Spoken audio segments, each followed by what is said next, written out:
Greetings guys, and welcome to a brand new video where I am doing an end of the year roundup of all the films I saw. I've been really using my Amazon Prime, my what have you, my buddy's Netflix, my job for free movies and all that jazz, and I've been ranking every movie in order from best to worst. And let me give you a bit of a spoiler alert.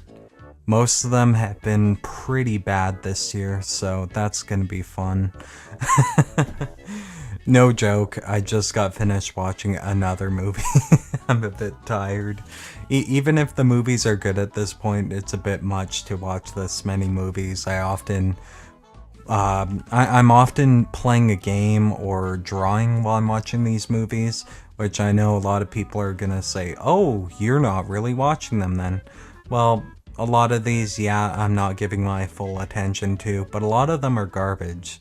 So, you're gonna see that very shortly, but I don't want this video to drag quite as long as some of these movies I have to complain about, seeing as most movies are 2.5 hours nowadays. I don't want this review video to be that long. I'm only gonna talk about like the very worst and the very best ones in great detail, probably. There's not going to be a lot of editing. This is going to be a pretty big video because we've got 335 movies to go through. That's a movie for every day of the year, in case you guys weren't very good with dates and stuff like that. I've watched all sorts of crap, a variety. I tried to pick out some of the best movies of the year and some of what I thought were going to be the worst, but there's certainly ones that are great, probably, that I couldn't get my hands on, and ones that are awful, probably, that I couldn't get my hands on. Just to spoil a few things, I didn't get my hands on that Neil Breen movie, Twisted Pair, unfortunately. I also wanted to watch Sharkwater Extinction. I managed to watch the original Sharkwater. The creator of Sharkwater died recently, and it's actually a post-mortem sequel. So that's kind of interesting. That probably would have made it pretty close to the top of the list.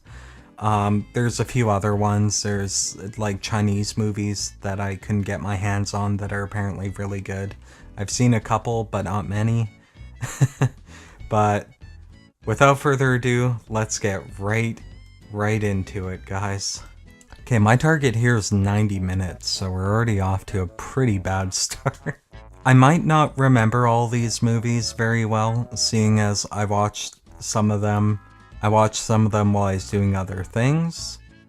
And you might be like, hey, how'd you manage to watch all these movies in a year?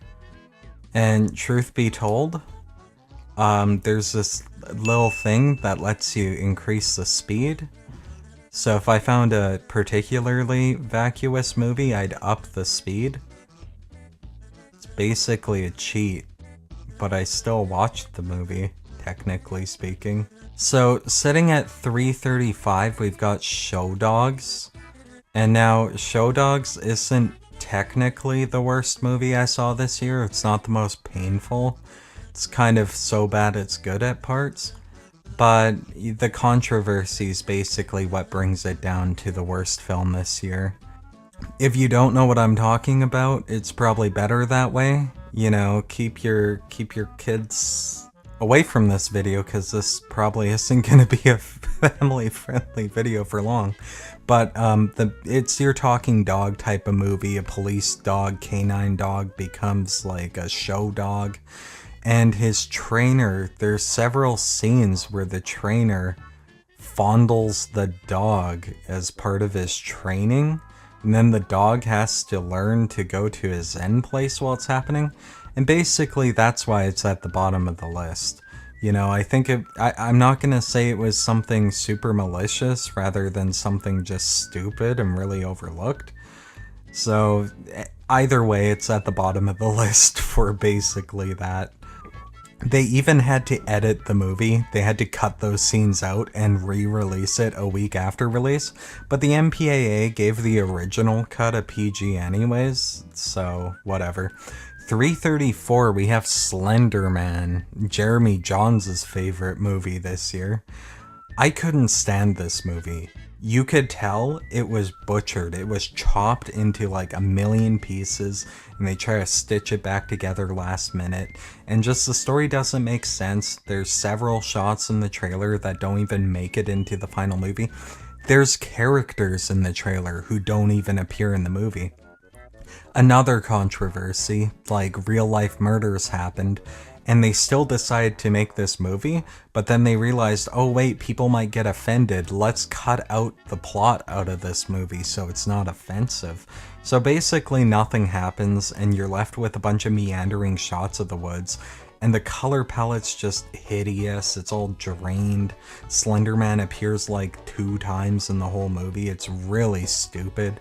And it's not even so bad it's good, it's just that bad. It's 0 out of 10, by the way, guys.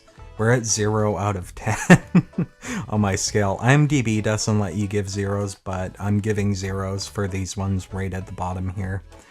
Terrible, actually painful to watch. So at 333, we have Cold Soldiers. Now, I was trying to find Cold War, so I searched Cold War on Amazon because I thought it was an Amazon movie, but apparently not. Or maybe it's only in the States or something. Instead, I got Cold Soldiers, which is from this year, and this one looks just like one of those movies from The Best of the Worst with Red Letter Media. It's like in a box format, and it's just, it looks straight to video, because it is. It's insanely low budget, and for some dumb reason, they thought they could get away with making it 2 hours long. So they didn't bother cutting up any bits of the movie to try and save it in editing. They just filmed 2 hours of crap and just released it as is.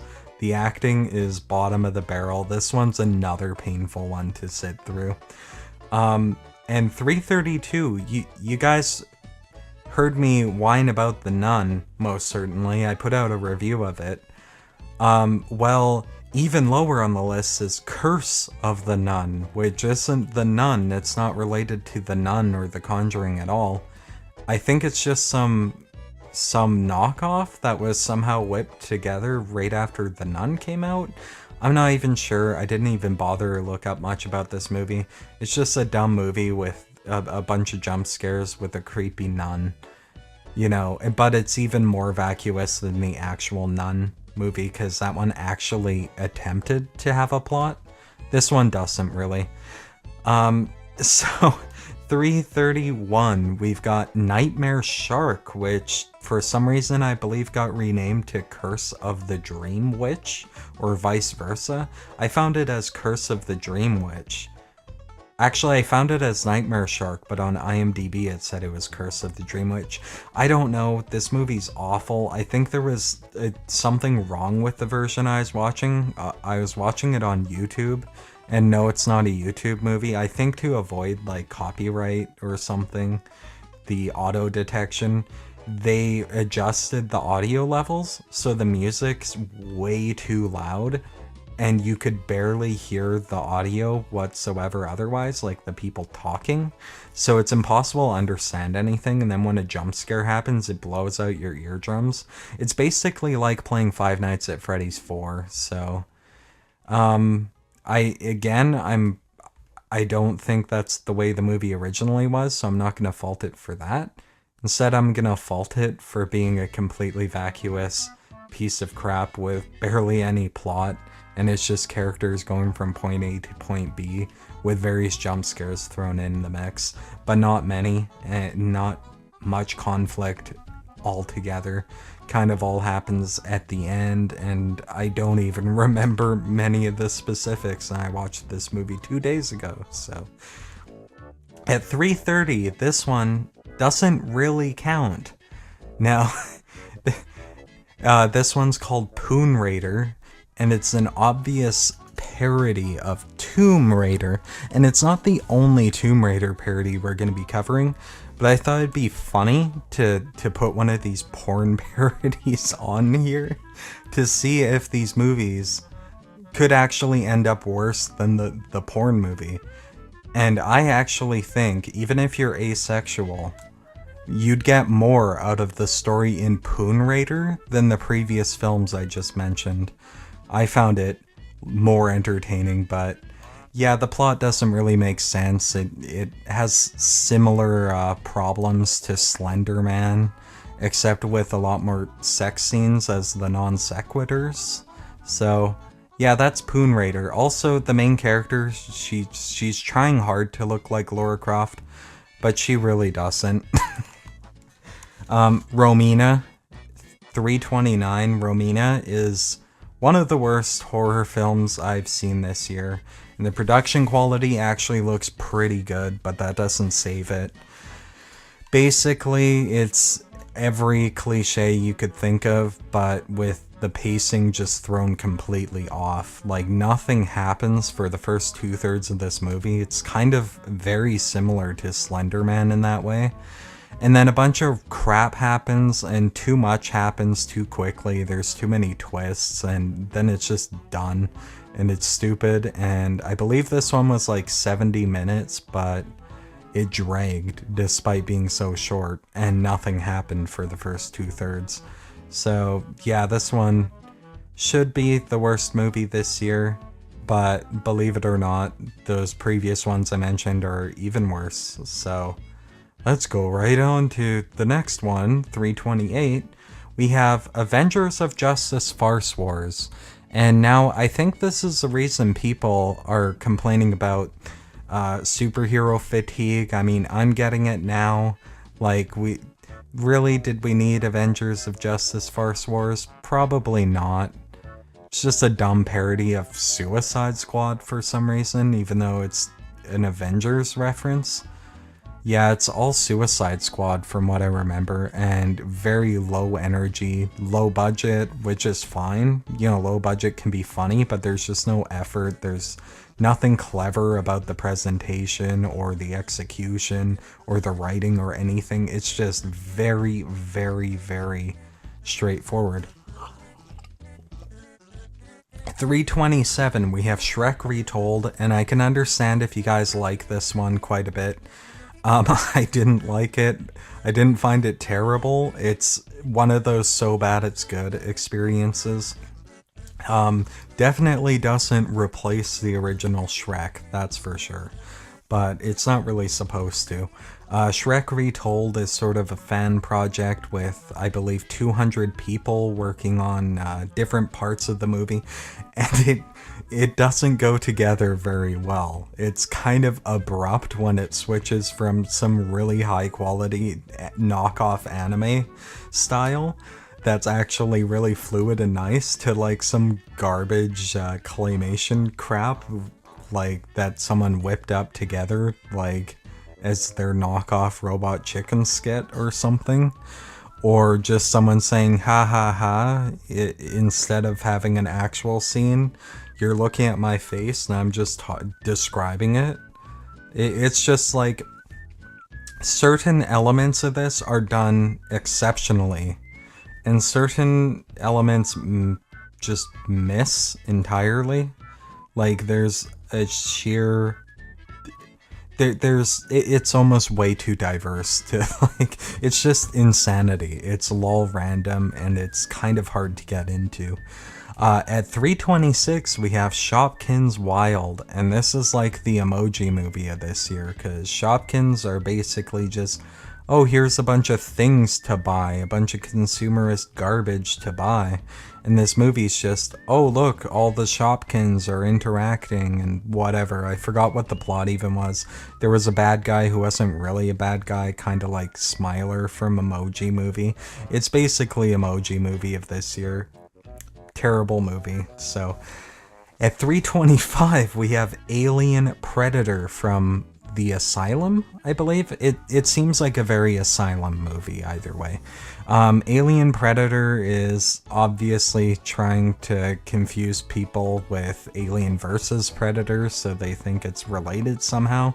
But no, it's just an alien predator, but it's not really a predator because in The Predator, the other movie that came out this year, they discuss how the predator isn't really a predator. Oh well, this one was just garbage, boring, kind of overly long. I think it was only 90 minutes, but it dragged.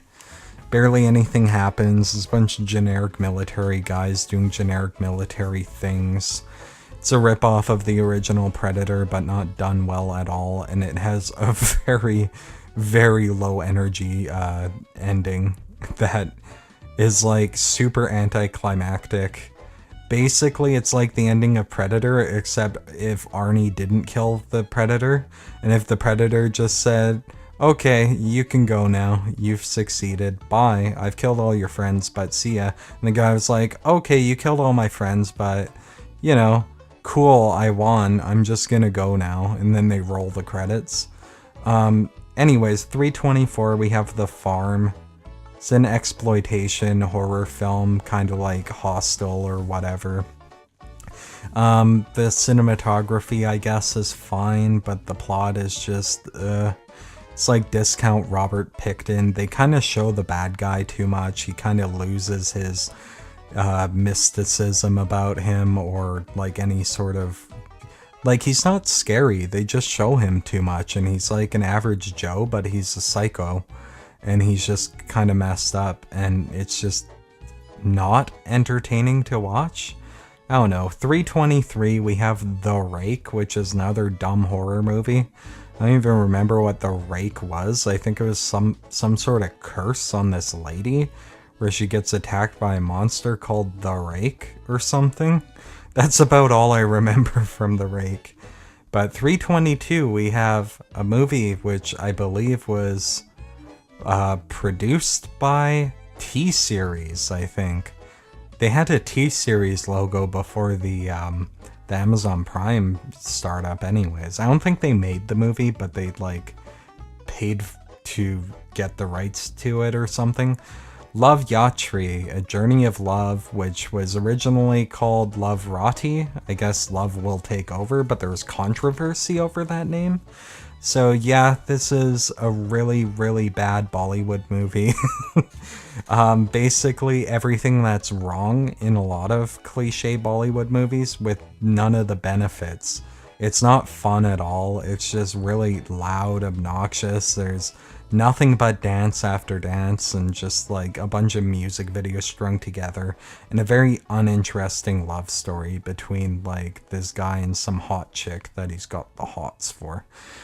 Now, I complained about The Meg a lot, and I actually said The Meg should have been more like Deep Blue Sea, where it was like over the top. Little did I know earlier this year, Deep Blue Sea came to video. Deep Blue Sea 2, sorry. And it's so bad.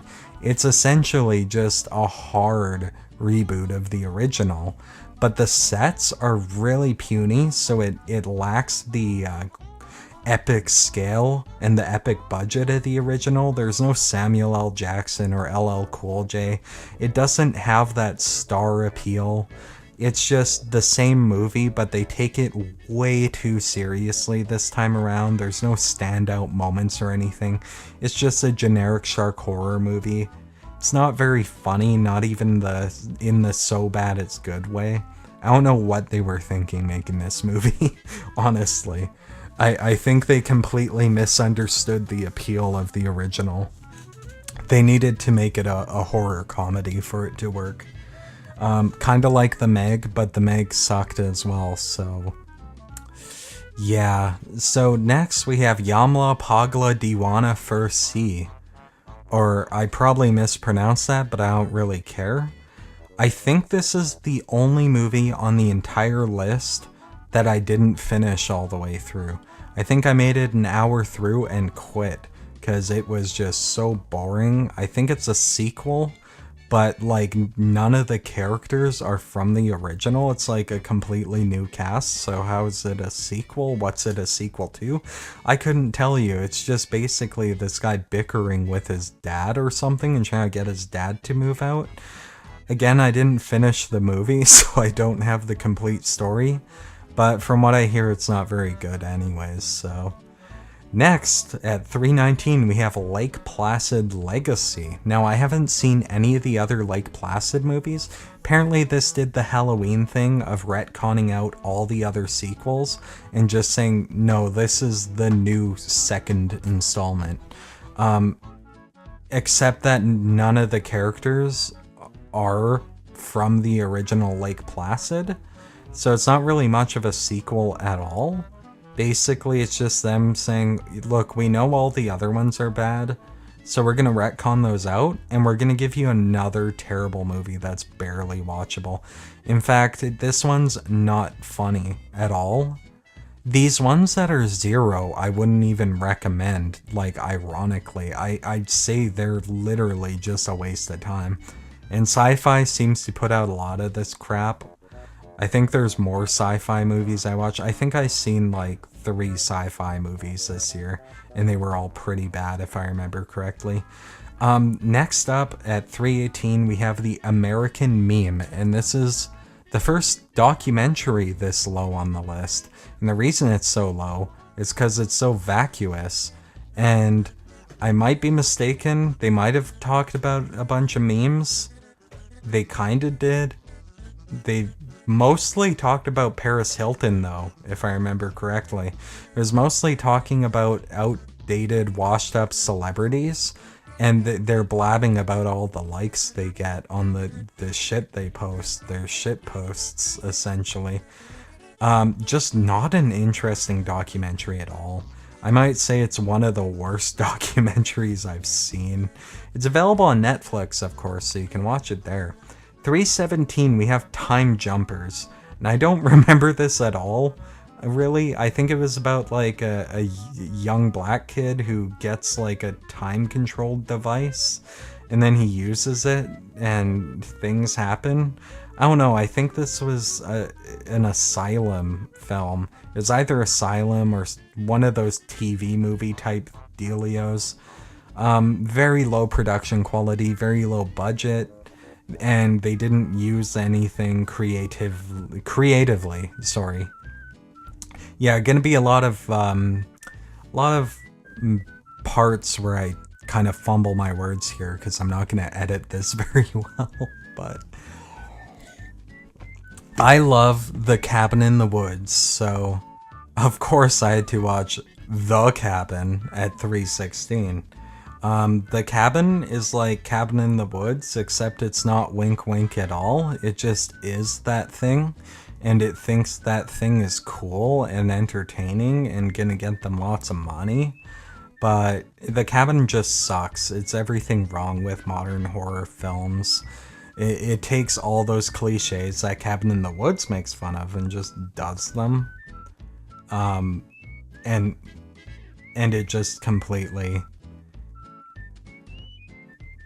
Yeah. At 315, we have Game Over, Man. This is from the, I don't know, Workaholics, I think they're called. I've never seen their show, but I probably wouldn't like their show because it seems very lolrandom, vacuous, kind of crap. I got like a Drawn Together movie vibe out of this one because it tries to go for shock humor, and then it doesn't show the thing. I think it was like actually almost identical to Drawn Together, where they kill puppies, but it happens off screen. Like they can't actually show it. If you're gonna go full trash, show it. Like actually go full trash. Like give us the trashiest stuff possible, or don't bore us with going like halfway. So yeah, Game Over, Man. Lame movie, man. 314, Banjara the Truck Driver. We get a lot of East Indian movies. I saw this one recently in my theater. Terrible. Like the acting is just so bad. The main lead is kind of dull. The love interest character, she's like really, really terrible and just really obnoxious and annoying. And all of that could be like a 2 out of 10. Like if they did it fine, but like it almost feels like a hub with 3 short stories, all like rom-com story, not rom-com, but like dramatic love stories thrown in. And the main one's a rom-com, and it just has tonal whiplash because it goes to a serious story and then it goes back to the rom-com. Then they have a depressing moment, and then there's just like really dark subject matter out of nowhere. It just seems really, really bizarre.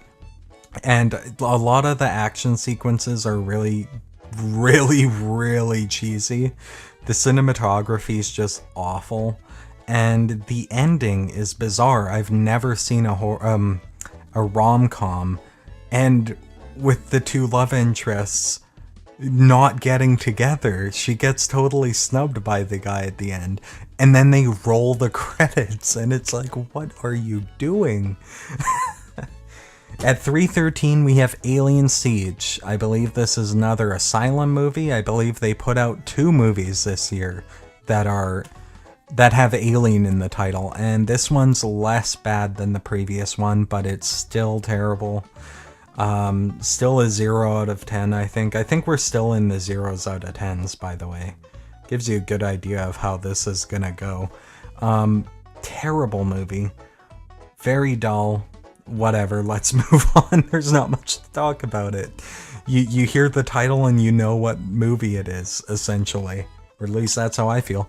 3:12, we have Day of the Dead Bloodline, which is a soft reboot, or a hard reboot, sorry, of Day of the Dead, or Night of the Living Dead, like the Dead series from what's-his-face? George A. Romero, I think, who died, like, years back. Yeah, this one was really bad, and I actually like the Zack Snyder one. It's one of the few Zack Snyder films I like, or Dawn of the Dead, I'm thinking of. Day of the Dead Bloodline is just terrible. I've never liked zombies. Like, zombies are just so boring, and this one just doesn't do anything with them. The original Day of the Dead I actually quite liked. Even though back in the day people said it was like the worst one in the series, it's actually not that bad. But the remake is just, ugh. At 3:11 we have Race 3, which is kind of hard to watch because the cinematography is so bad. And the script is so boneheaded that it doesn't make any sense. I actually watch all 3 Race movies in a row. And they progressively get worse. Like, the first one was terrible. It's basically a knockoff of Fast and the Furious, and it does the same thing, but like it gets worse over time. Whereas Fast and the Furious at least got The Rock, so it kind of improved a little bit after that point. Race 3, like, there's shots that look terrible. Like, it's like they just lowered the opacity. And it almost looks like day for night shots, but it's clearly not intended to be that way. It's like they think they're doing film noir, but they aren't. And then they have these cuts that are just so, like, in your face, like seizure-inducing, like, dramatic, like, pans and zooms and stuff. And it's just like those over-dramatic Indian dramas, like the soap operas. So yeah, not a great movie. And at 3:10 we have a sci-fi film, I believe, called Frenzy, which is just a generic shark movie. It's basically Shallows meets Open Water. I haven't seen either of those movies, but I assume those movies are what it's aping off of directly. Just kind of boring shark movie with people just sitting on the ocean like, oh no, there's a shark there, we better panic for 50 hours of screen time. Or 50 minutes of screen time, sorry. I'm losing my mind with this video already. Next, at 3:09, I probably have this one a little too low on the list. I'm not going to say my list is perfect, but we have First We Take Brooklyn, which is called Brooklyn Guns on Netflix for some reason. Very, very generic mafia movie. Doesn't bring anything new to the table, and it just kind of bored me to tears. I think this is one of those ones that's over 2 hours long, and it's just like, you can tell it was made by like someone who's new to filmmaking and writing and directing. and it's just not interesting. They're just copying something that's already been done infinitely better many times prior. So can't recommend this one any less. So next up, we have a YouTube Red exclusive. At 3:08, we have the Thinning New World Order. I thought this one was actually going to be a comedy, but it's not. And it has Logan Paul, and it's a sequel to The Thinning, which is like some sort of really dumb social justice sort of story that I couldn't get on board with. It was just really, really dumb. It's like they have an aptitude test, and if you fail the aptitude test, they kill you, but they rig it so they get to essentially choose who they kill, and students figure this out, and they have to stop the bad evil corporate businessmen. That's essentially the movie. 3:07, we have The First Purge, which is probably the worst Purge. These movies have gotten worse with each installment. The first one was almost good for the first half, and then it collapsed, and then it stayed down for the rest of the franchise. So yeah, First Purge, not really worth watching. It's garbage, just like 306, garbage, which is exactly what this film is. Basically just a woman who gets abducted by a troll, and they call him a troll in the description of the movie. So, and they use words like hate and evil and stuff like that. And I kind of cringe whenever I hear those words. Those words get tossed around all the time. Just like, ooh, you're evil. You're spreading hate. And it's just like, they're such generic terms. Conceptual garbage, essentially. So at 3:05, we have A Kid Like Jake, and it's got Sheldon from The Big Bang Theory as the emotional dad, and these parents have to cope with the fact that their kid is transgender. And this is based, I believe, off of a case where, like, I haven't heard of a case where the kid came out as transgender on their own. I've heard of, like, lesbian parents basically raising their kid to be transgender to get like Instagram follows and stuff like that. So that's why this one's so low on the list. The concept just isn't believable. It's executed very poorly, and the cast kind of sucks.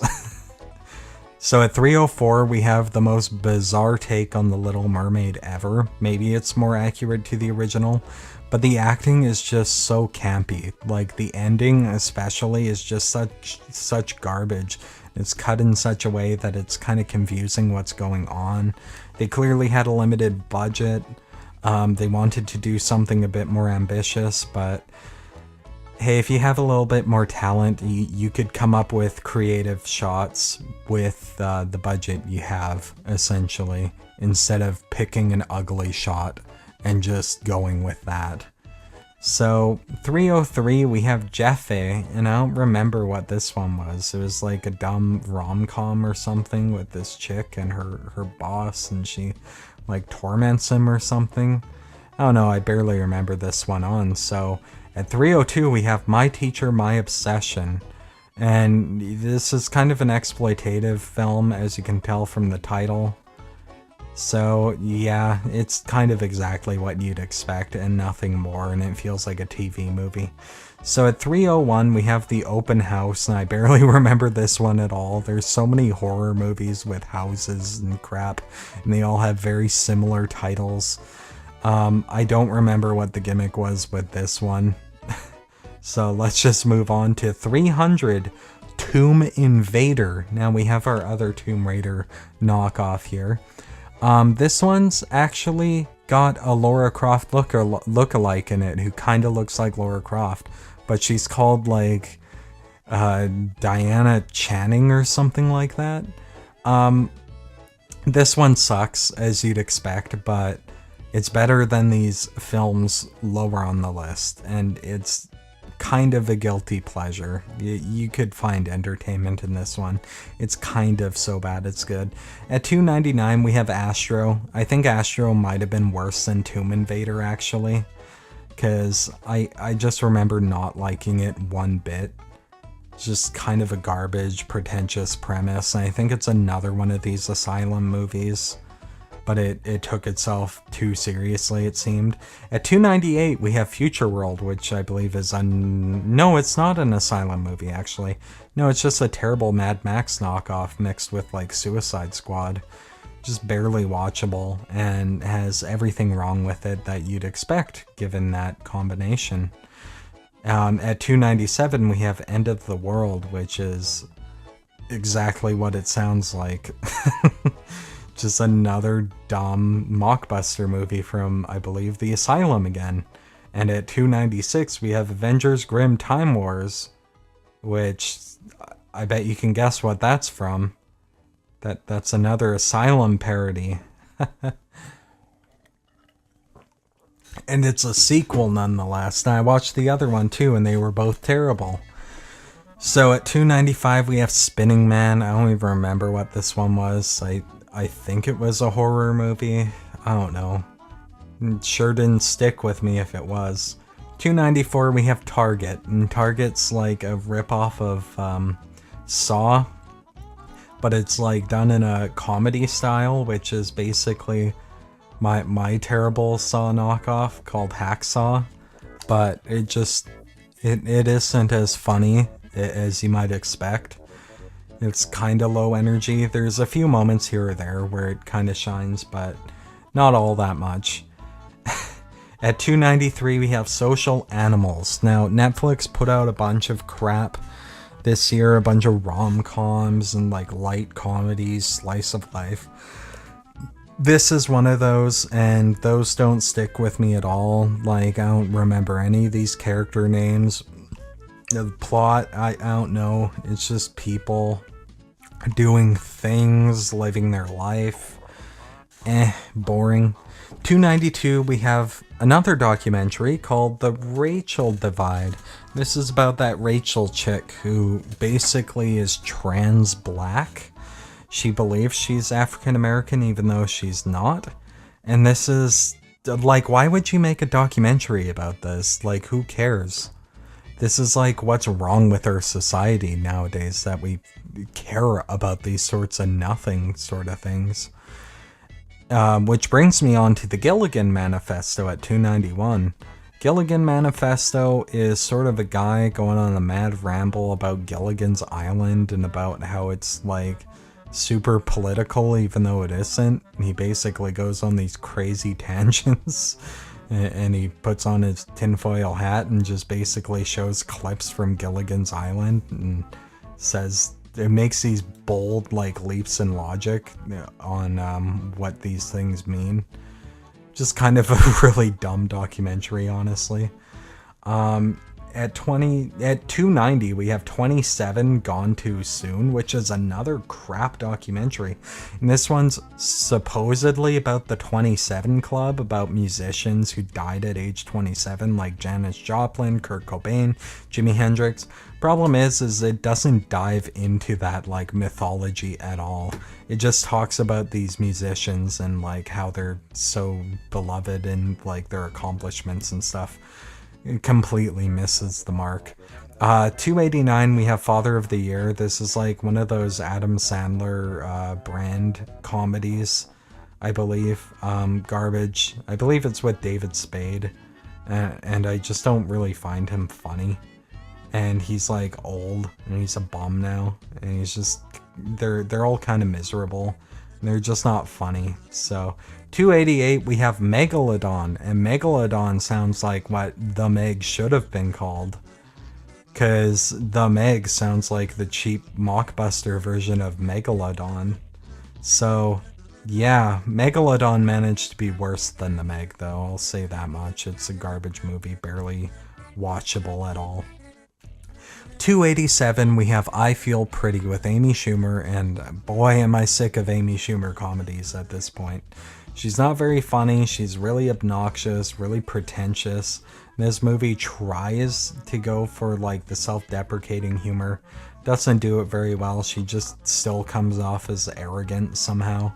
So yeah, At 286, we have Terminal, and this isn't The Terminal with Tom Hanks. This is Terminal, and I don't even remember what it's about. It's that dull. I don't know. 285, we have The Week Of. It's another Adam Sandler comedy. He's old and miserable, yada yada yada. Exactly what I said with the David Spade one. He's just dull. He's not very funny. And this one might not be as bad as his recent movies, but it's pretty bad. So at 284, we have The Lotus, which it has some sequences that are kind of entertaining, I guess, but not all that much. So I wouldn't recommend it very much. And at 283, we have Six-Headed Shark Attack. And I watched all of these Shark Attack series. Films, rather. Oddly enough, they skipped 4, I believe. They went 2, 3, 5, and 6. So there's only 4 of these movies. The 4th one being Six-Headed Shark Attack. Probably the worst in the series. It's just boring. I don't get why people find these stupid shark movies funny. Like, Sharknado's okay. That's like the only one I can stand, though. At 282, we have A Christmas Prince, The Royal Wedding. This is just kind of dull slice of life rom-com nonsense that I don't really like. It's just really boring. Cinematography's fine. If you're into this sort of movie, you'll probably like it. I didn't like it at all. At 281, we have The Nun, which I gave 0 out of 10, I believe. Yeah, I made a pun, like none out of 10. Yeah, I'm actually surprised to end up this high. There was a lot of crap that ranked below it, but this movie is obnoxious, but I already talked about it, so I'm gonna move on. 280, we have 50 Shades Freed, and I watched the 50 Shades trilogy this year, and that wasn't fun. Let me just say that wasn't fun at all. Not much happens in this. It's what you'd expect from a Twilight porn knockoff, essentially, toned down to an R rating. They have no chemistry at all. Can I just say that? 279, another exploitation film. We got 14 cameras. It's a dumb horror movie. Yeah, kind of like The Farm, I guess. 278, we have Malevolent. It's a crap horror movie again. I believe it was on Netflix. Netflix put out a lot of crap this year, by the way, guys. 277, we have Seven in Heaven. I think this was like a drama about some kid and he gets like bullied or something. Not all that memorable. Remember a scene with him getting knocked down and beat up at like a club or something. He gets up and walks away or something. That's about all I remember from this movie. It's just like, really? Can this be over now? At 276, I thought this would have been way lower. It's Truth or Dare. Now, the cinematography in Truth or Dare is actually pretty good. Surprisingly. The pacing's pretty good, too. The premise is really, really stupid. And they take it a bit too seriously. You only go for this sort of premise if you're gonna be fully, like, if you're gonna go all out with it. Like, if you're gonna amp the stupid. And they don't. And it's kind of a mess. So yeah, it's really low on this list because it's stupid.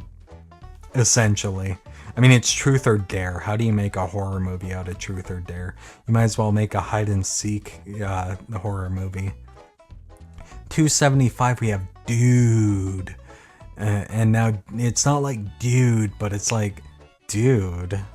Like, dude. At 274, we have Dark, and Dark's a dark movie where dark's dark a day dark. Just bad. It's trying to be badass, but it's just like edgy.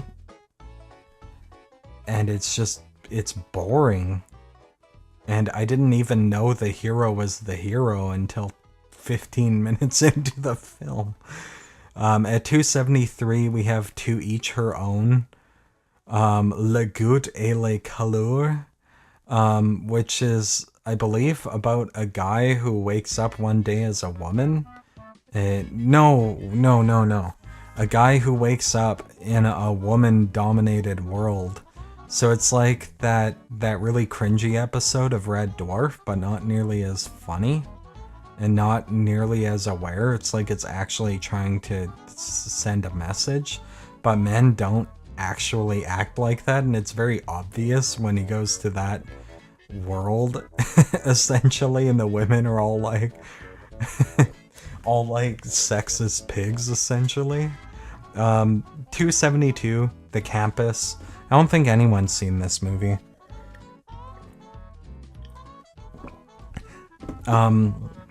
Basically, this woman gets killed over and over again in numerous cliche ways in her like grandfather's house, which is haunted or something like that. It's an indie horror movie. I'm not even sure how it got spread like it did, because it's got like, what, 60 reviews on IMDb? Like, no one's seen this movie besides me, essentially. 271, we have Winchester, which is kind of a painful horror movie to watch. Conceptually, it seems like it could be interesting. It's really not, though. It's really dull, executed poorly. It's really unbelievable, even though it's based on a true story. Just, nah. 270, we have Proud Mary, which used the lyrics of Proud Mary from CCR without the band's permission and completely missed the point of the song. That's a song about a guy turning his life around, and they turn it into like this movie about some woman killing people for money. It couldn't be any more opposite. 269, we have Bent, and I don't remember Bent at all. 268, we have Sabrina, and Sabrina is basically this year's Annabelle with like a dumb, creepy doll. It's a crap horror movie with a bunch of obnoxious jump scares. Garbage. At 267, we have Family Blood. Now, Family Blood is just a really dull horror movie, and its pacing is just so obnoxiously slow. It finally picks up at the end, and then the movie ends. If you're gonna get anything right with a movie, get the pacing right, because it's so hard to pay attention to a movie that's just dull. Next we have Night Shift, and Night Shift is just so dull. 265, we have The Possession of Hannah Grace. I think I'm gonna give this one a 1 out of 10. I think we've moved up to 1 out of 10 now, guys. We're moving on up. So The Possession of Hannah Grace is really, really cliche, but there's some moments that are surprisingly pretty good, but they're so few and far between that I still wouldn't recommend this movie to anybody, basically. It's just a dull horror movie. It's slightly more than I expected, but that's not saying much because I expected one of the worst movies this year, which I didn't get. But 264, we have Corbin Nash. I'm not sure if this one should be lower because it was painful to sit through, but it did look kind of nice at parts, and there was some competence here and there, but altogether the overall product just kind of looked terrible, and it wasn't fun to sit through. At 263, we have The Sweetheart, or Sweetheart Con. I don't know. I think this was like a romance film or something. Not very interesting. 262, we have Acts of Violence, which is probably the most boneheaded Bruce Willis action movie I've ever seen. It's basically got no plot. It's just Bruce Willis going around shooting people, essentially. 261, Robin Hood. This is probably the worst Robin Hood I've seen. And they've made a lot of Robin Hood movies. There's actually people in this movie that look like Antifa protesters, oddly enough. But other than that, yeah, the whole movie still sucks. Like, Like, that's a really sketchy bit, and the rest of the movie sucks. Let me just get that clear. I'm not supporting Antifa in any way. 260. I haven't watched Escape Plan, but I watched Escape Plan 2 Hades, and somehow I think I've already seen Escape Plan. So yeah, Sylvester Stallone, getting kind of old for these action movies, don't you think? Anyways, at 259 we have La Tribu, and I think this was a horror movie. I think. Yeah, moving on. 258 we have Act 3 Mott, Kwang Ji Yong, and it's about like this musician guy. I didn't find him interesting. I found him like a bit obnoxious, and found the whole movie to be just like materialistic and kind of dumb. 257 we have Ibiza, and I thought it was Ibiza crap. It was just loud, obnoxious. Ibiza and DJs and music. I love music, but the things you kids consider music nowadays aren't music, so House of Deadly Secrets is at 256. And the reason this one's so low is mostly due to hokey acting performances. Because this one, actually, I found myself a bit invested in the story. It wasn't the worst premise ever. But the grandmother just sucks as an actress. Sorry, but that's just the case. 255, we have Sonu Ki Tito Ki Sweetie. And I think this was one of way too many rom-coms from Bollywood this year, sorry. I've watched a lot of Bollywood movies, didn't like a lot of them, honestly. 254 we have Mitron, I think that was another Bollywood movie I didn't like. 253 we have Freddy, which is like Wally, but like if Wally was like Eva instead of Wally, like and she's named Freddy for some reason. It's not the most offensive kids movie ever. In fact, it's not really offensive at all. It's just vacuous, and I didn't get anything out of it, basically. 252, we have Don't Get Caught, and this one's so obscure that it wasn't even on IMDb. I had to add it to IMDb, and they have Snoop Dogg on the cover, but I don't think he appeared in the movie. Even though he's on the poster, he's on the cover. He doesn't appear in the credits. I didn't see him in the movie. Maybe it's a blink and you miss it. Maybe he requested to be cut out of this garbage movie, but not the worst ever, but not good. Definitely not good by any means. 251 we have Battle, and it's like this year's Step Up. It's just like a dull dance movie. 250 we have The Holiday Calendar. It's like a Christmas movie. Very dull. 249 we have Little Italy, and we have Hayden Christensen back from his long hiatus from movies in one of the worst movies, one of the worst rom-coms of all time. Little Italy just isn't funny at all. I could actually do a whole video on Little Italy. I probably will sometime because it was just that bad. But 248, we have one of the funniest movies I've seen this year, Peppermint. Peppermint is so bad it's good. It's like female, whatchamacallit, Taken, essentially. But her daughter and husband get murdered right in front of her, and she goes on this crazy rampage where she takes out, I think, like 2 drug gangs by herself with like an assault rifle. It's so bizarre. At 247 we have Perdita. I think this was like an East Indian drama. I don't really remember it that much. 246, unfortunately I remember this one a lot. It's The Hate U Give.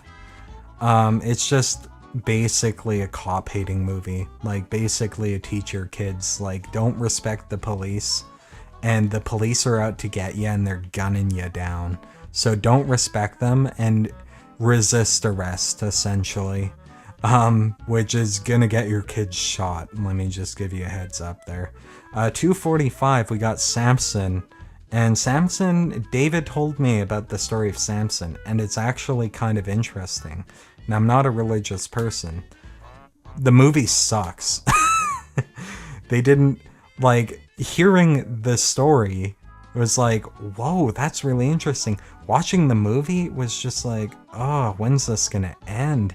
And everything happens in the movie, but it didn't strike me at all. Like, it's just executed that poorly. 2:44, we have the Cloverfield paradox, and this one's confusing because it's just like 10 Cloverfield Lane. It's not a Cloverfield movie, but they bought the rights to this indie movie and called it Cloverfield. Just a bizarre addition to the Cloverfield series. I don't get it. 2:43, we have Action Point and Johnny Knoxville just doing stupid stuff. There's basically no plot. He sets up an amusement park in his house, and that's basically it. 2:42, we have Kevin Hart being unfunny in Night School. 2:41, we have one of the worst war movies I've ever seen, 12 Strong, with Thor from the Avengers, and he's just really hamming it up this time around. It's the most inauthentic war movie I've ever seen. 2:40, we have Fahrenheit 11/9. Now, there were bits of this I found funny. The title's kind of clever. But Michael Bay is kind of a bit too obnoxious. He doesn't offer a lot besides basically mocking Republicans constantly. Yeah, just not my cup of tea. There was like a number of instances where it's like, that's a bit of a leap. And the cover is basically really over the top. It's like, oh, a tyrant, a liar, and a racist, hole in one. And it's like, everyone's a racist if you go by a certain definition of racism. So, yeah, just another one that uses these, like, very heated terms, and it's a documentary with a clear bias, one that I'm not aligned to, and it doesn't provide an argument that sways me. So, yeah, I consider myself in the middle, honestly. I don't consider myself conservative or liberal. I consider myself in the middle. People might disagree and say, oh, you're a conservative scumbag, but I don't really care. At 2:39, we have The Warning, or El Aviso. Not a very good thriller movie.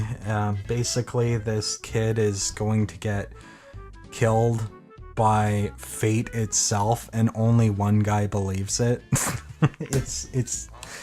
That's the movie. So 2:38, we have Mile 22, which I've gone on long enough about.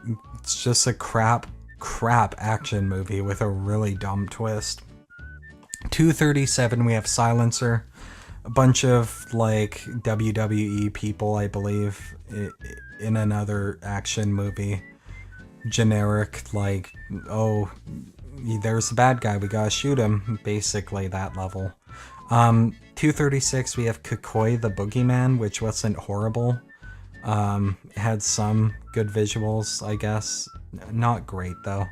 2:35, we have No Escape Room. We have Escape Room coming soon, but no escape rooms where it's at. Like, you can't even escape. Dumb TV movie. 2:34, we have The Strange Ones. I don't even remember what The Strange Ones is. Probably a horror movie.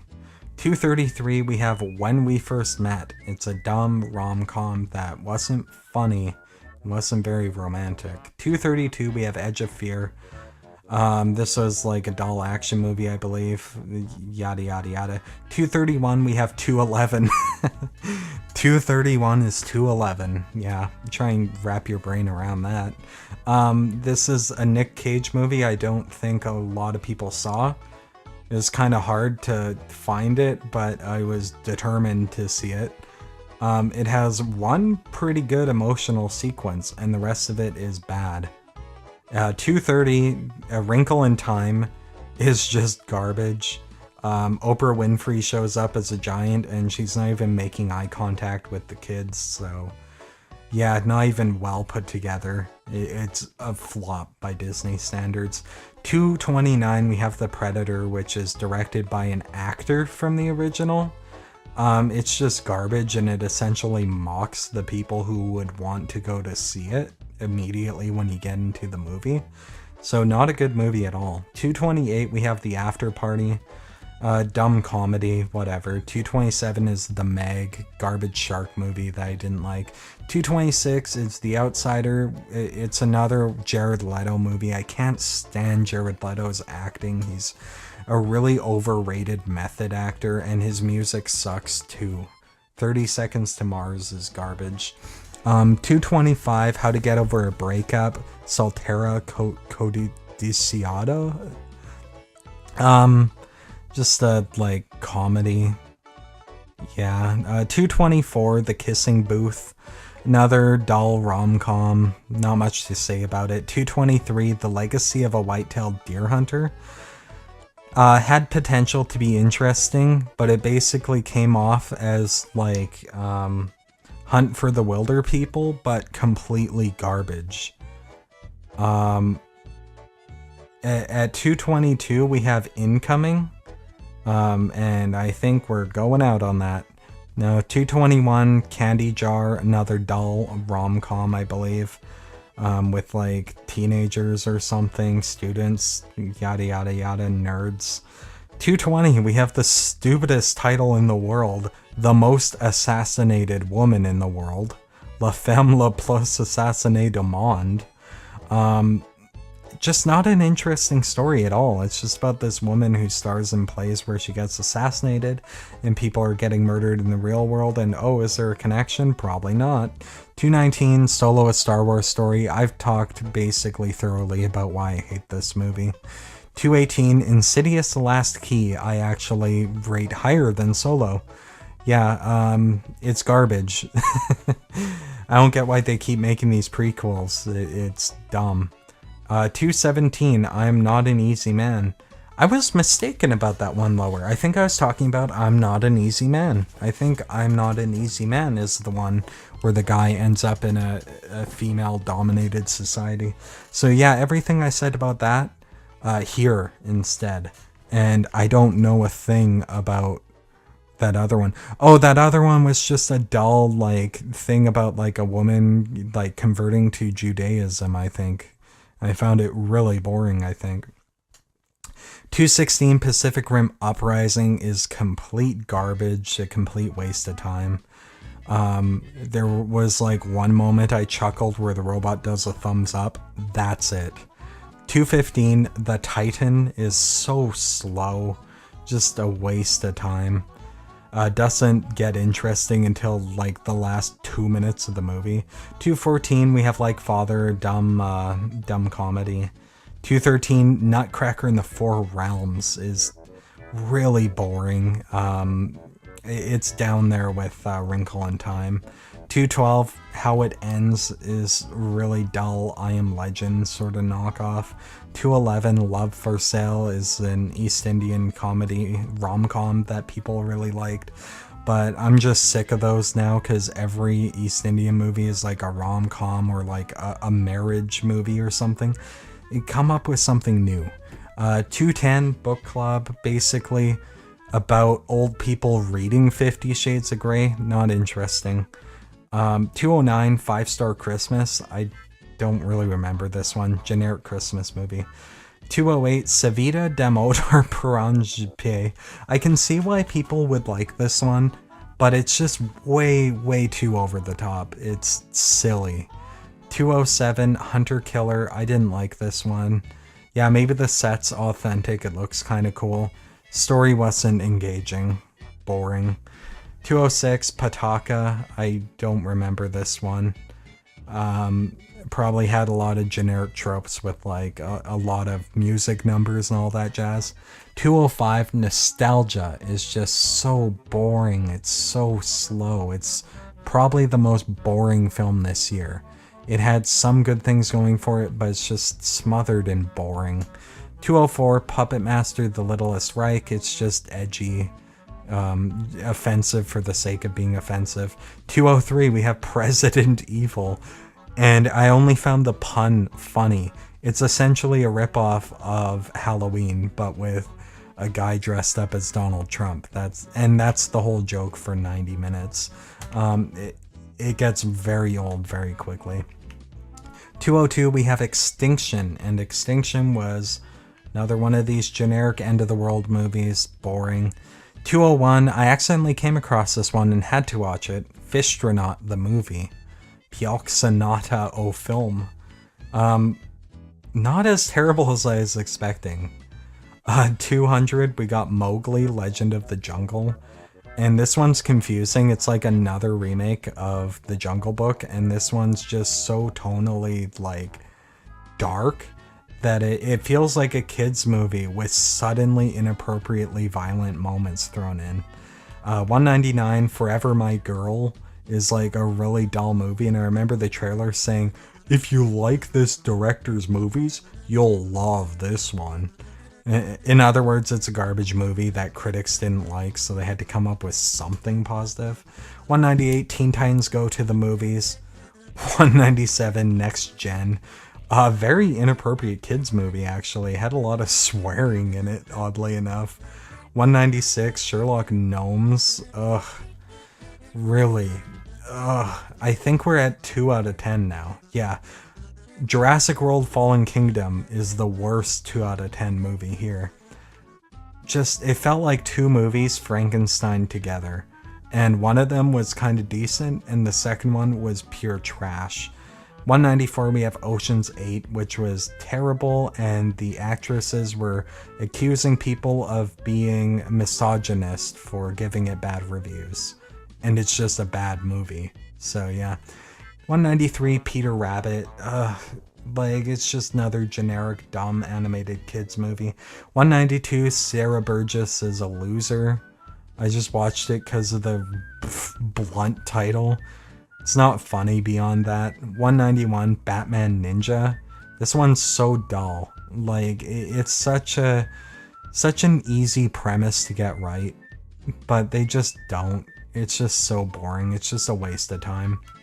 190, we have Replicas with Keanu Reeves. Very generic action movie, not very interesting. 189, Buy Bust. This one, I might bump this one up a bit because it wasn't that bad. There were some sequences that were actually kind of intense. The plot was kind of simple, but like, it was not the worst. Yeah. 188, we have Napoli Ever After. Just a really dull movie. 187, Timeshare. Another dull movie. 186, Ayari. A really dull Indian action movie. 185, Elang the Wolf Brigade. Not very interesting. Way too long. There were some shots that looked okay, but all in all, it was dull. 184, Without Ram. Some lady's husband gets murdered and she has to go avenge him. Kind of generic. 183, Forever My Girl. I have Forever My Girl on here twice. Oh well, Forever My Girl stays on here twice. Oops. Oops. I completely lost track of where I am now. 182, Rajma Chawal. Another generic East Indian movie. I don't like Bollywood movies in general. Some of them kind of surprised me. I watched a lot of them. A lot of them are available on Netflix. They make a lot of movies, but they also make a lot of bad movies. 181, The Happy Time Murders, just garbage. My buddy really liked it, but I think he's wrong. 180, Dumplin'. It's like Little Miss Sunshine, but not funny and not interesting and poorly directed. 179, Irreplaceable You.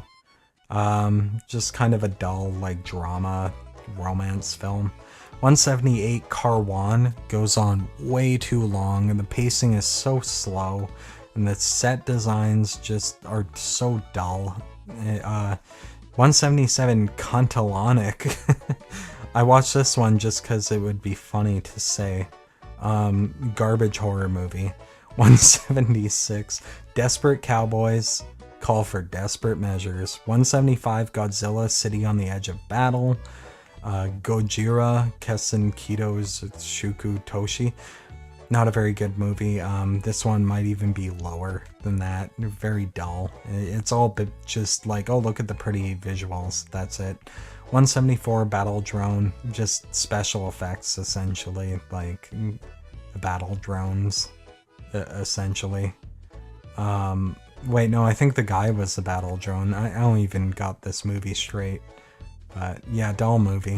173, Strangers Pray at Night had like one good scene where the guy's like in the pool trying to get away. The rest of the movie's kind of like, it's shot pretty, but it's just so dumb. And it also shoots itself in the foot by the end of it, and you'll know what I mean if you look up the synopsis. Fantastic Beasts: Crimes of Grindelwald is garbage. It's so bad. And it's long, and it's kind of pretentious too. 171, Love Per Square Foot, another dull Indian rom-com.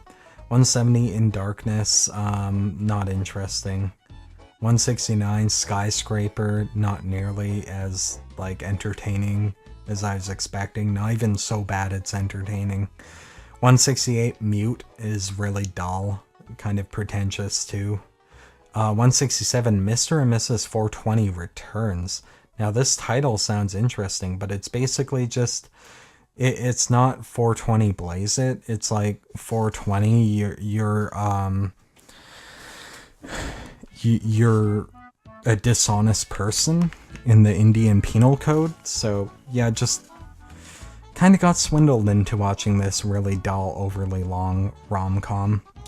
166, Mamma Mia, Here We Go Again. It's like the first movie, slightly less bad, but it's like the daughter this time around doing the exact same thing as the mother did. 165, Asses. I watched this one because it looks like asses. Yeah, that's about it. 164, Juliet Naked. Boring rom-com about like a lady who's like in love with a musician and her husband's obsessed with the same musician too. Basically Cuck the movie. 163 is Cuck Cuck Goose. That's basically all there is to it. 162 is The Darkest Minds, which tries to be the X-Men, but really kind of stumbles and fails at it. 161 is Tau. It's like a garbage version of Ex Machina, which is a movie I love. 160 is Alex Strangelove, which is a garbage movie of Love, Simon, which is a movie I don't love. 159 is The Most Unknown, which it isn't. The title's basically a lie. It's just a bland documentary. Mortal Engines is garbage. From the people who brought you Lord of the Rings, they bring you Mortal Engines. Don't watch it, it's garbage. Le Jeu, Nothing to Hide. I found this dull. Apparently people loved it, but I didn't. I watched Pokemon the movie, The Power of Us. It's not as bad as the previous installment, the one with the talking Pikachu, but it doesn't bring anything interesting to the table. There's a couple funny moments, but not much. Venom is so all over the place, and its pacing is so garbage. Like, it's... basically, just watch the parts where Venom finally shows up, and that's it. Basically, 20 minutes of the movie is watchable, and the rest is garbage. Tom Hardy's a fine actor. Everyone else sucks.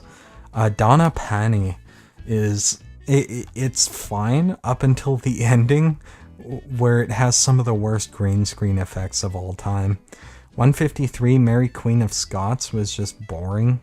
152, The Commuter is a really old Liam Neeson doing the same shtick as always. 151, Santa Jaws was kind of funny at times, but it's still relatively low energy. 150, El Club de los Insomnes.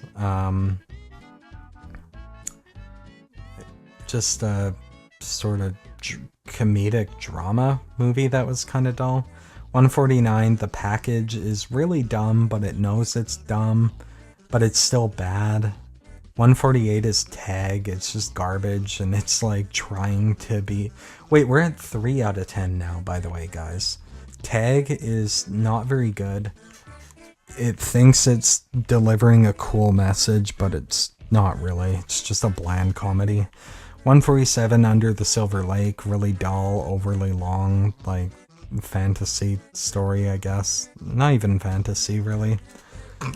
146, Super Troopers 2, a really bizarrely, like, slow sequel. Like, took them this long to make Super Troopers 2. You'd think they'd come up with something better. I actually like the original, but this sequel just sucks. 145, Smallfoot. I didn't like this movie. 144, Johnny English Strikes Again. There's like... It's just Rowan Atkinson being Rowan Atkinson, essentially. 143, Den of Thieves. This one wasn't as bad as I was expecting. Just a bunch of rappers, like, stealing things and stuff. It's not great. I'm not gonna say it's great. 142, Ready Player One. Ready Player dumb, you know. 141, Tiger. It's a ripoff of Rocky, but it's based on a true story. It's not that interesting. The main guy kind of annoys me too. 140, The House with the Clock in Its Walls. Really bad dialogue. 139, Pulang. I don't even remember it. 138, Gringo. It's like a dumb stoner comedy that isn't very funny. 137, Assassination Nation. Someone was like critically acclaimed, I believe, but it's not that good at all. 136, Love, Simon. One of my gay coworkers like told me this movie's really hokey, and like he didn't like it, and I watched it and I was like, yeah, I see what you mean. It's like it doesn't take its subject matter like seriously. It feels like 13 Reasons Why. Like, it just seems kind of misguided. 135, Colette.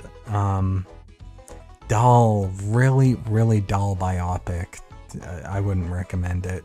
It's just about, like, this lady writes books, and she writes them in the name of her, like, husband instead of herself, because sexism back then, yada, yada, yada. 134, Bleach. I mean, they looked right, but, like, Bleach... it's just another dull live-action adaptation of an anime. 133, The Spy Who Dumped Me wasn't as bad as I was expecting. I was expecting trash. It was actually kind of funny at times, even though it was still really stupid. 132, Sarah's Notebook, kind of a dull drama movie.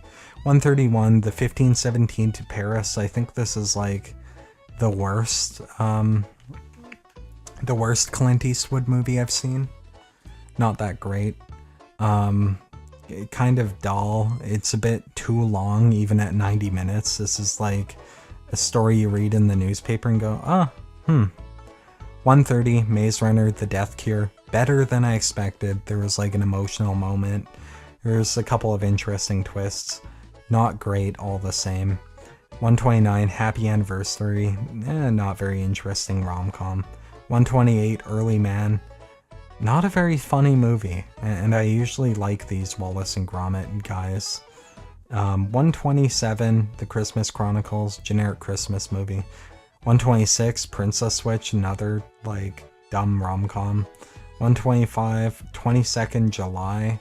This one is a bit, like, just brutally violent, and it seemed like it was trying to push a message, but it didn't really... It wasn't very thought-provoking, really. 124, Coldplay, A Head Full of Dreams. I know people will be butthurt that this is so low. Coldplay's new music sucks, and that's why it's so low. 123, Rampage. I mean, what would you expect from a Rampage movie? It's better than expected. It's still not great. Yeah. 122, Set It Up. It's a dumb rom-com. 121, Springsteen on Broadway.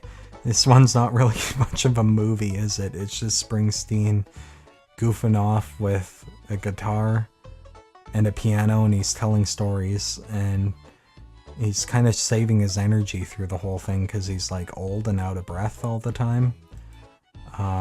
Yeah, Johnny English Strikes Again? Again? Wow, oops, I put Johnny English on here twice as well. That wasn't supposed to happen. The lower one is more accurate, honestly. The lower Johnny English on the list. 119, Bohemian Rhapsody. It's just so factually wrong.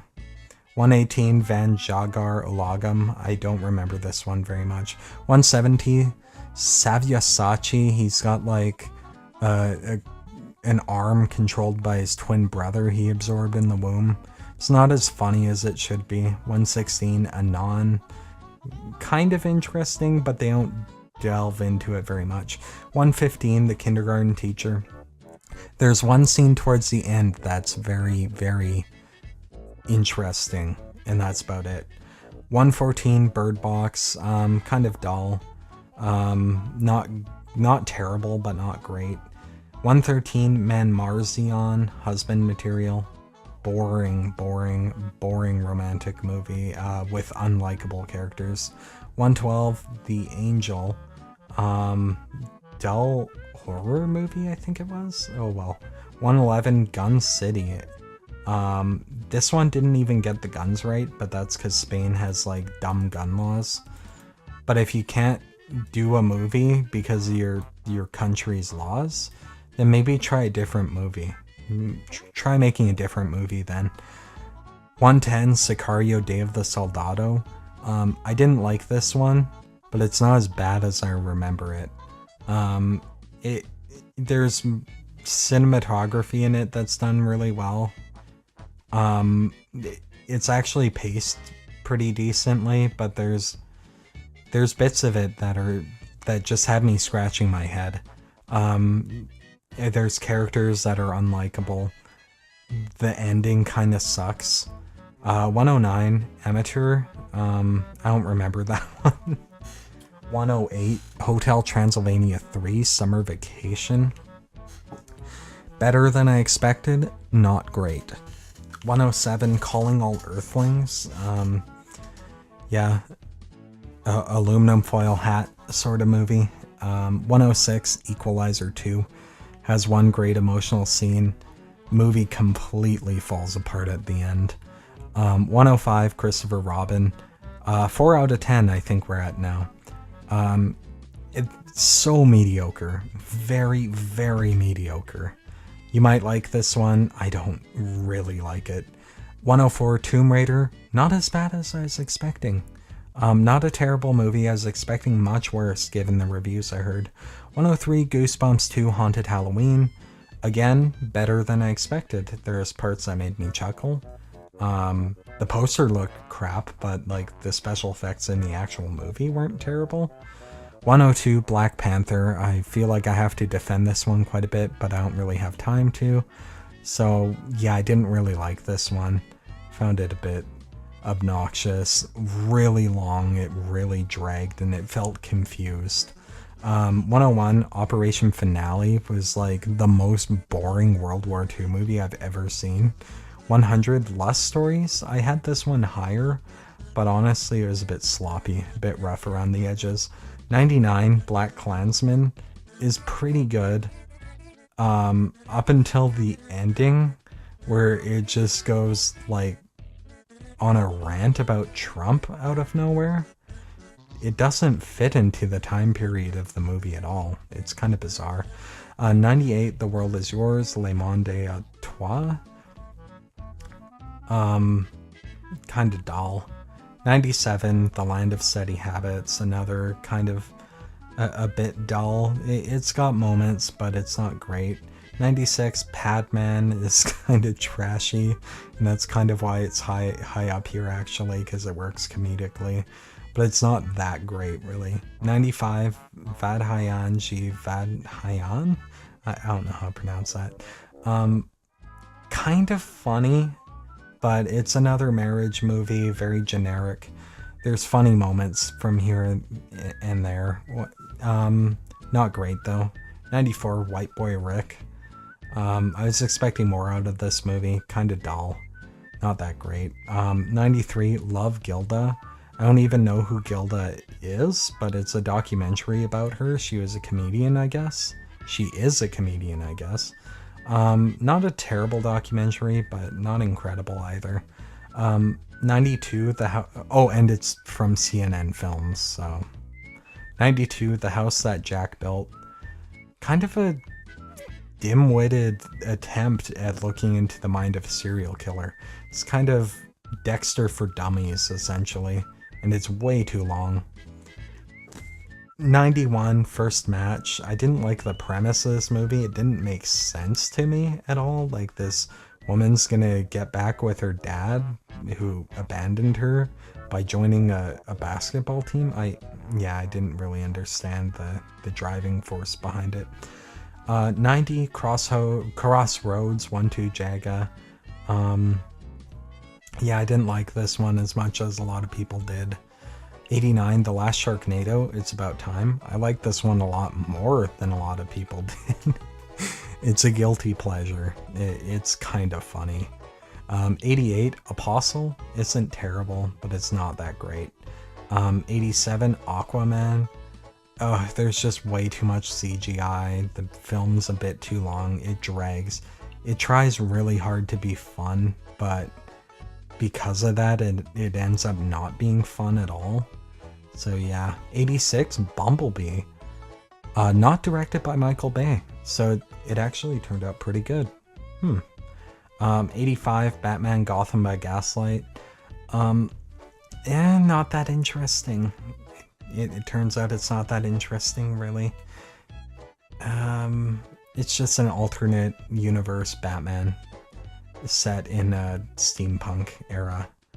84, Gold. It's an interesting sports story. It's got a pretty kickin' tune at one point. Kind of dull execution, though. 82. Not 82, sorry. 83 at 5 out of 10 now. We got Benji, which is about a dog, and it's just a cute dog movie, and that's about it.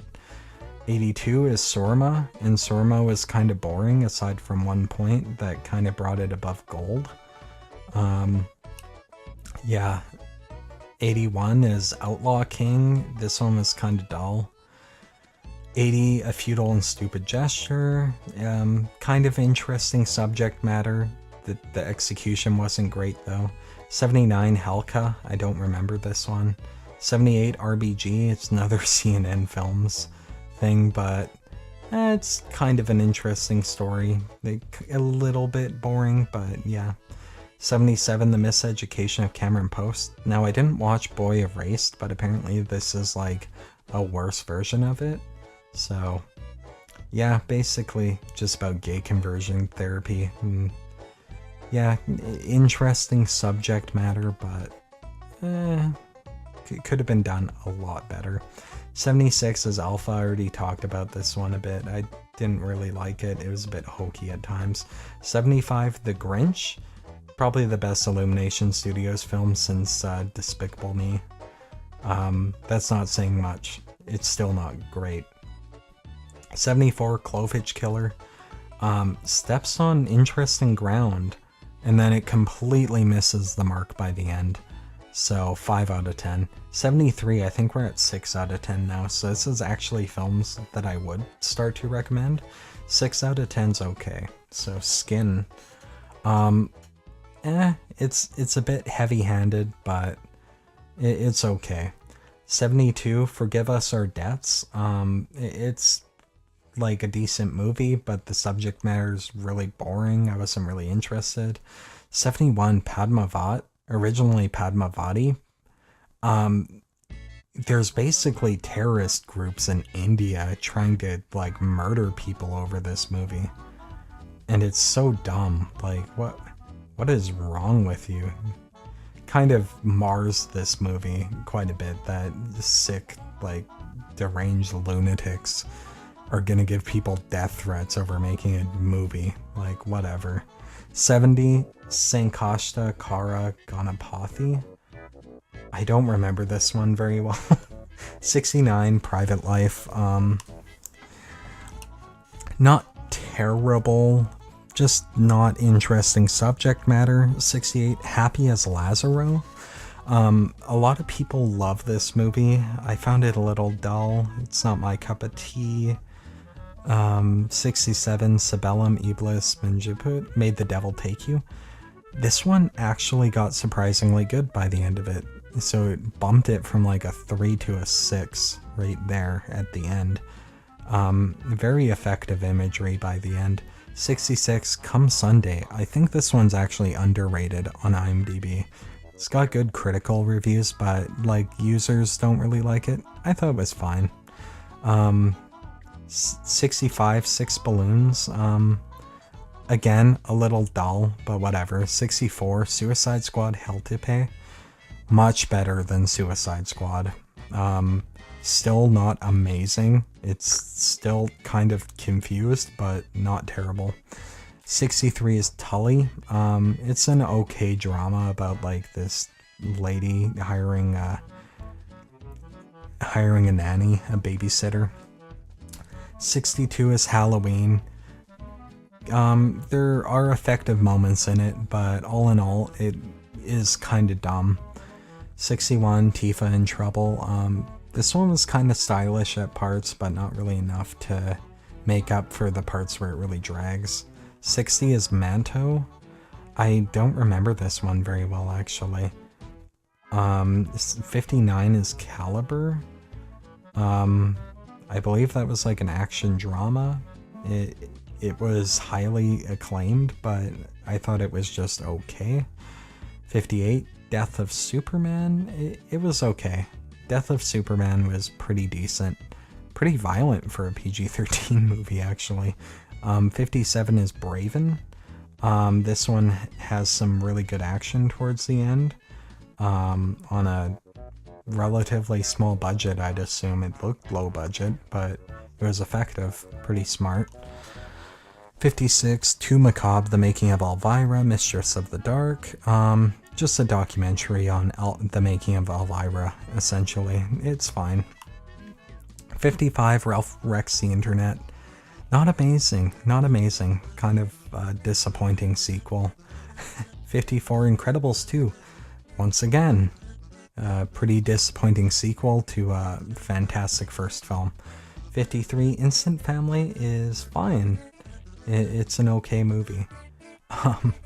52, 10 by 10 had an interesting twist which bumped it up to a 6 out of 10. That's about it. 51, Freedom at Midnight was an okay movie. 50, Deadpool 2 was okay. 49, I think we're still at 6 out of 10. To All the Boys I've Loved Before was pretty good. Kind of a lighthearted drama. Yeah, 48, mid-90s. I think we're up to 7 out of 10 now. Mid-90s was pretty good. It was not incredible, but it was fine, and it's a good time period piece. 47, The Guernsey Literary and Potato Peel Pie Society. Not bad. Pretty good drama. Yeah. 46, Cam. Surprisingly good. I thought this one was going to be complete garbage, but it's actually a pretty good thriller. 45, Blind Spotting. This is basically The Hate You Give, but it's actually effective because it's mixed with like humor. So there's a bit of levity to it. 44, Overlord. Not a very good World War II movie, but a pretty solid action horror flick. Pretty decent movie, yeah. 43, A Star is Born. Very overrated, but still a good movie. 42, Crazy Rich Asians. As far as rom-coms go, this one was pretty good. I quite liked it. 41, The Price of Free. I mean, not amazing, but it's okay. 40 A Quiet Place, I know a lot of people hate this movie, but I still like it. It's got its flaws, but stylistically it's fun. 39, don't worry, he won't get far on foot. I watched this one like just recently actually, and it's about John Callahan, which surprised me. He did Quads. So, yeah, surprisingly came across someone I'm familiar with in like a random movie. So, quite an interesting biopic rather. 30, Mary Poppins Returns. There are some interesting bits in this, like mixing animation with live action. It's kind of retro in that way. The music was decent. Solid movie. 37, Mission Impossible Fallout has a really amazing like sequence in a bathroom where there's like this really cool fight and like the whole scene's just like shot really well. And they've got some crazy stunts in it. Very good movie. 36, Bad Times at the El Royale. Pretty good, but it's insanely long. It's like 2.5 hours. A bit long for my taste, but stylistically interesting. 35, Three Identical Strangers from CNN Films.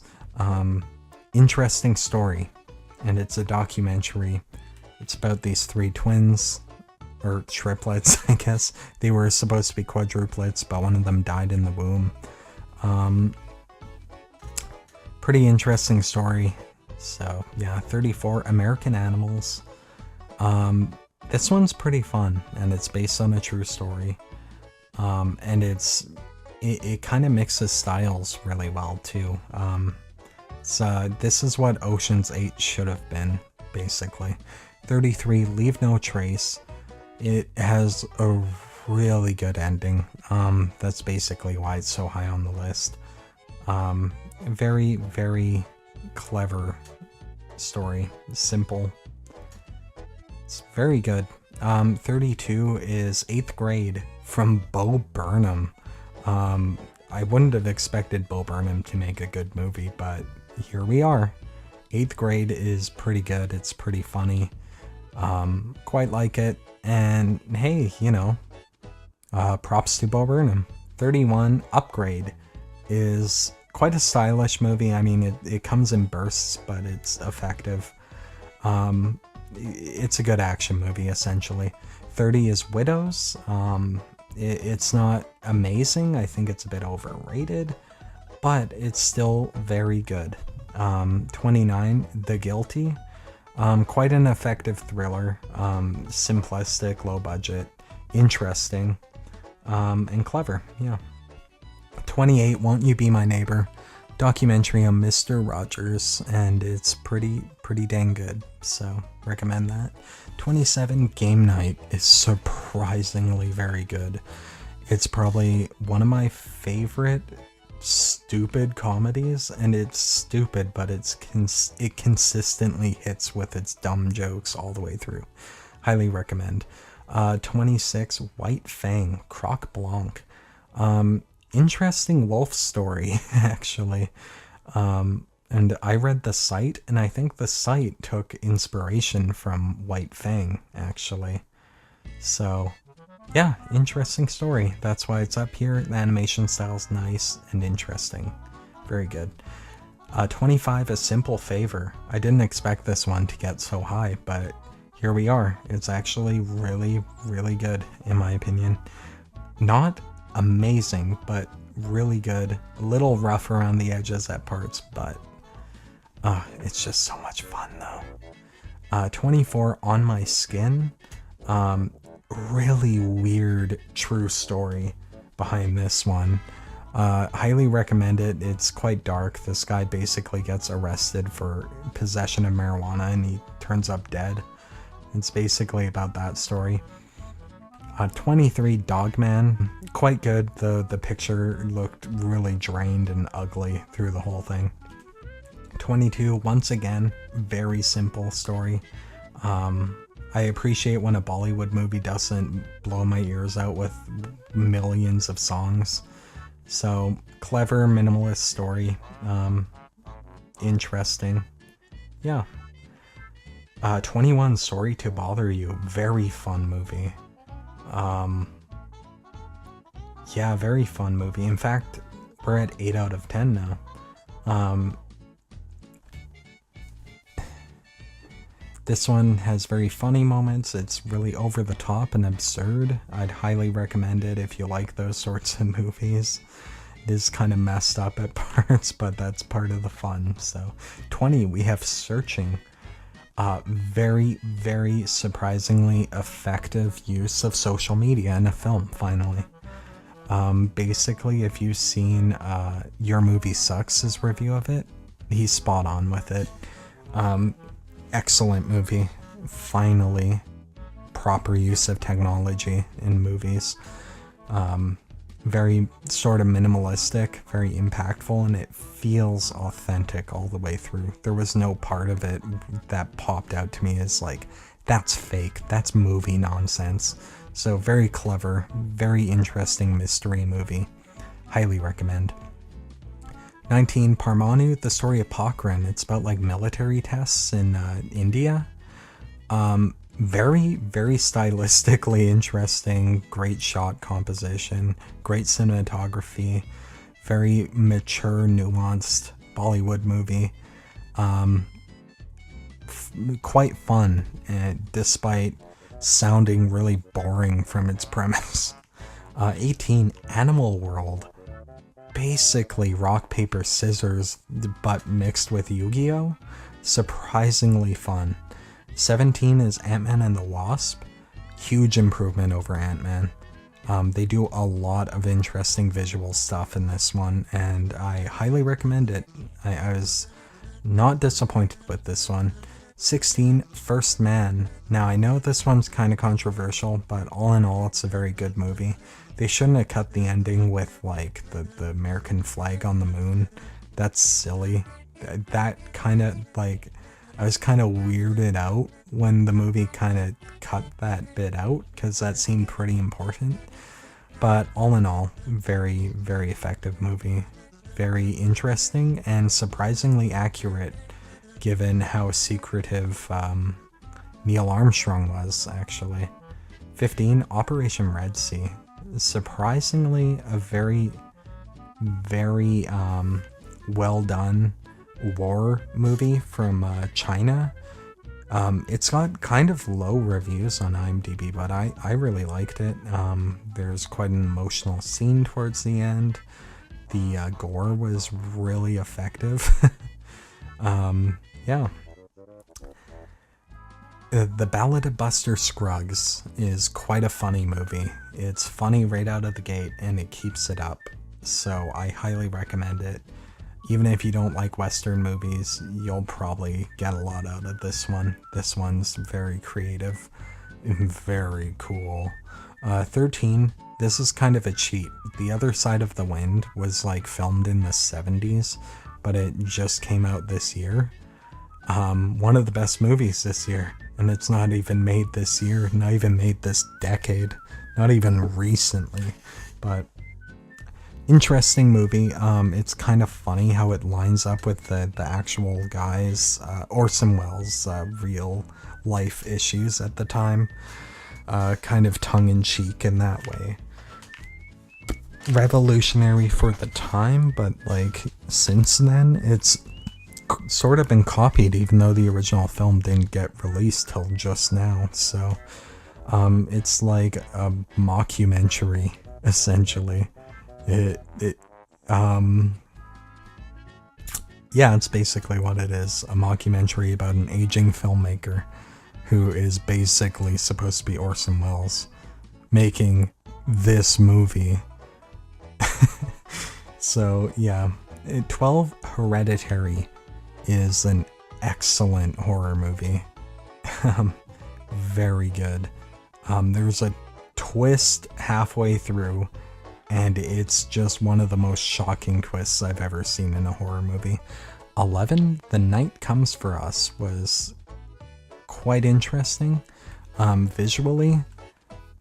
Now, I don't know why I put this one so high.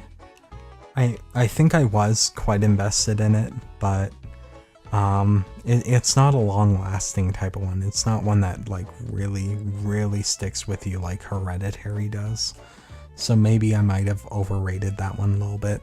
10, Avengers Infinity War. I know people might freak out like, oh, Marvel fanboy, but I really like this one.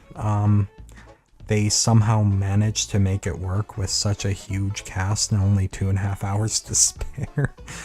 But it doesn't drag at all. It always feels like the time is being used effectively, and I really like that. And the pacing's really good.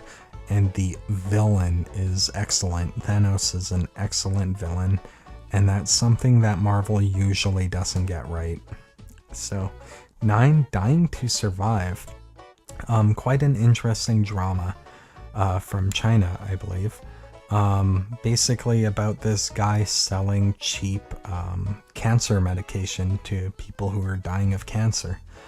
Yeah, that's about all there is to it. 8, They'll Love Me When I'm Dead is like a documentary about the making of The Other Side of the Wind that I really liked. I liked it more than the movie itself, actually. I'd actually recommend this over it. That's why it's in my top 10, essentially. At number 7, Annihilation. Josh, the one who didn't like Love, Simon, he actually told me the book is way different, and the book is also very good, but the movie is excellent. And I watched the movie. I was like, whoa. It's got a lot of really interesting psychological horror to it, and it's one of the more creative films this year, by far. Number 6, this might be my favorite Spider-Man movie, is Spider-Man Into the Spider-Verse. Beautiful animation style, very interesting. Hopefully they don't trademark it, because why would you trademark an art style? Like, seriously, that would be like trademarking black and white film. Like, what is wrong with Sony Pictures? But wow, this was actually a very funny movie. Looked beautiful, paced perfectly. Just excellent movie. Basically what Spider-Man's all about. And probably the weakest elements in it are probably Peter Porker. Doesn't really add much to the movie. He's just like a cheap gag. Kind of like Spider-Pig in The Simpsons, but like Spider-Pig was only on screen for like 15 seconds. Whereas Peter Porker is one of the main characters in this movie. He doesn't really do much. Number 5, we're at 9 out of 10 now. We have Sanju. Now, Sanju is an excellent movie about Sanjay something rather. This Indian film star who's been in like hundreds of Indian films. And it's basically a documentary about his controversial life, his like tragic backstory and stuff like that. His mother died of like cancer, I believe. And he struggled with depression and drug addiction and like had family issues. And then he basically got accused of being a terrorist because he purchased firearms illegally. So it's basically him trying to get tried for illegal firearms possession instead of being a terrorist. Very, very interesting. Takes a lot of turns and very, very well done. 4, we have Roma. Roma's a simple drama done in black and white, and it's beautiful, and it's got great cinematography. It's just so smooth. It's like smooth as silk. And the story is so dark and gritty and like kind of gross, despite being so like simple. It's just like you have great protagonists and really despicable antagonists. And I don't want to give too much away, but it's very interesting drama. But if you don't like misery porn, stay clear from this one, because this one gets very emotional by the end. 3, we have Isle of Dogs, and I love this movie. I believe this is Wes Anderson. Please excuse me if I'm wrong. I believe it's Wes Anderson, though. Let's see. Yeah, Wes Anderson. I was just making sure I didn't get the name mixed up. I love his movies. I haven't seen Royal Tenenbaums, but I've seen Life Aquatic with Steve Zissou, and the Fantastic Mr. Fox. This one reminded me a lot of Fantastic Mr. Fox, and just like the comedic timing, it's non-stop in your face, like silly jokes, and just like it's got that quirk to it. You'll know if you watch Wes Anderson films if you like the quirks about him or not. And if you do, they're just such enjoyable films. And this one's probably one of his best, in my opinion.